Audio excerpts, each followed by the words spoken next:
3. 신미대사 창제설에 대한 비판적 검토 및 반론, 진실에 접근. 신미대사 창제설은 흥미로운 가설이지만 학계에서는 여러 이유로 신뢰도가 낮은 주장으로 평가받고 있다. 정설인 세종대왕 창제설과 비교하여 비판적으로 검토해보겠다. 3.1. 정사 기록과의 불일치, 신뢰도의 핵심 문제. 신미대사 창제설에 대한 가장 강력한 반론은 당대의 정사 기록, 즉 세종실록 및 훈민정음 해례본 등과의 일치하지 않는 점이다. 이 공식적이고 권위 있는 문헌들은 한결같이 세종대왕을 훈민정음 창제의 주체로 명시하고 있다. 조선시대 사관들이 편찬한 실록은 그 객관성과 정확성을 생명처럼 여겼다. 만약 신미대사가 훈민정음을 창제했다면 이는 당시의 정치적 학문적 중요성을 고려할 때 실록에 반드시 기록되었어야 했다. 하지만 실록 어디에도 신미대사가 훈민정음을 창제했다는 기록은 찾아볼 수 없다. 신미대사 창제설을 뒷받침하는 문헌들은 대부분 용제총화와 같은 문인들의 잠록 혹은 대동야승과 같은 후대 야사로 그 신뢰도가 정사에 비해 현저히 떨어진다는 한계가 있다. 3.2. 창제와 참여의 엄격한 구분, 역할의 혼돈. 신미대사가 훈민정음 창제 과정에 참여했거나 반포 이후 복음 및 활용에 기여할 수 있는 가능성은 충분히 인정될 수 있다. 특히 불경 언해 작업 등에서 범호에 능통했던 신미대사의 역할은 분명히 존재한다. 그러나 참여와 창제는 엄연히 다른 개념이다. 훈민정음의 제자 원리는 발음 기관의 모양을 본뜨고 음의 강약에 따라 획을 더하는 가획을 하는 등 세종대왕의 깊은 사색과 독창적인 연구의 결과물임을 훈민정음 해례본은 명확히 밝히고 있다. 신미대사가 의문학적 지식을 제공하거나 언해 작업에 참여하여 훈민정음의 실용성을 검증하는 데 기여할 수는 있지만 새로운 문자를 고안하고 그 체계를 완성하는 창제의 주체로 보기는 어렵다. 3.3. 불교계의 불교 우월주의적 시각, 역사 해석의 동기. 신미대사 창제설은 주로 불교계에서 제기되어 왔다는 점도 중요한 비판적 검토 대상입니다. 조선은 건국 초기부터 유교를 통치 이념으로 삼아 불교를 억압하고 배척하는 정책을 폈다. 이러한 상황에서 불교계가 자신들의 위상과 영향력을 강조하고 불교의 가치를 높이려고 신미대사 창제설을 제기했을 가능성을 배제할 수 없다고 주장한다. 역사적 사실을 넘어 종교적 혹은 정치적 목적을 위해 특정 인물의 역할을 과장하거나 새롭게 해석하려는 시도로 볼 여지가 있다는 것이다.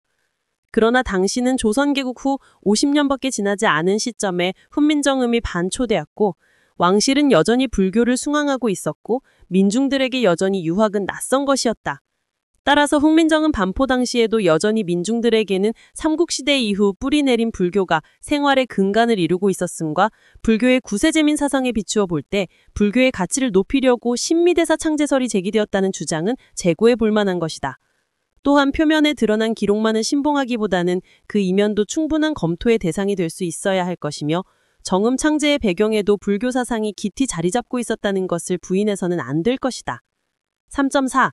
학문적 방법론의 부재, 증거 기반의 한계.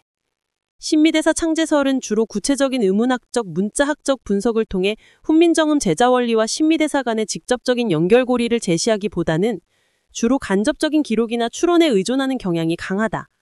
예를 들어 훈민정음의 범어기원설은 학계에서 일부 논의되기도 했지만 훈민정음의 독창적인 제자 원리, 특히 가획의 원리, 그리고 초성, 중성, 종성의 가랍 방식은 범어와는 확연히 다른 고유한 특징을 가진다.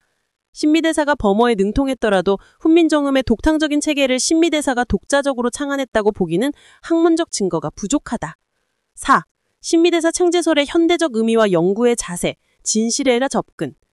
신미대사 창제설은 비록 주류 학설로 인정받지는 못하지만 훈민정음 창제 과정에 대한 다양한 시각을 제공한다는 점에서 중요한 의미가 있다. 역사는 단일한 관점으로만 해석될 수 없으며 여러 가능성을 열어두고 문헌을 비판적으로 검토하는 자세가 중요하다. 세종대왕의 훈민정음 창제는 당시 지배적이었던 유교적 가치관과 양반 중심 사회에서 백성을 위하는 애민정신을 바탕으로 이루어진 혁신적인 업적이다. 훈민정음 창제는 단순히 문자를 만든 것을 넘어 모든 백성에게 지식 습득의 기회를 열어주려고 했던 세종대왕의 원대하고 진취적인 비전이 담겨 있다. 실제로 훈민정음이 반포된 직후부터 불경 언해 작업에 적극적으로 활용된 점은 신미대사를 비롯한 불교계 인물들이 훈민정음 보급과 활용에 중요한 역할을 했음을 부인해서는 안 된다. 역사 연구는 고정된 사실만을 나열하는 것이 아니라 새로운 문헌 발굴과 비판적 해석을 통해 끊임없이 진실에 다가가려는 노력이다. 신미대사 창제설이 주류 학설이 될 만큼의 강력한 증거를 제시하지는 못하지만 훈민정음 창제 과정이 세종대왕과 소수의 지편전 학자들만의 작업이 아니라 당대 최고의 학자들과 지식인들이 직간접적으로 참여한 종합적인 문화 프로젝트였음을 상기할 필요가 있다.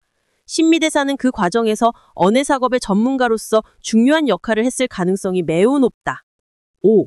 세종대왕의 애민정신, 그리고 협력의 산물. 현재까지 남아있는 압도적인 문헌계 증거들은 훈민정음이 세종대왕의 주뒤로 창제되었다는 사실을 확고히 하고 있다. 세종실록의 친제 기록, 월인석포 서문에 친히 지으셨다는 기록, 그리고 훈민정음 해례본 정인지 서문의 명확한 언급들은 이를 부정하기 어렵다. 신미대사 창제설은 일부 야사와 후대 기록에 근거하고 있으나 당대의 정사 기록과 비교했을 때 신뢰도의 한계가 명확하다. 신미대사는 훈민정음 반포 이후 불경 언해 작업 등 여러 과정에서 중요한 역할을 수행하며 훈민정음의 보급과 활용에 기여할 수 있는 전적인 의지를 가졌기 때문에 창제의 주체로 보기는 어렵다.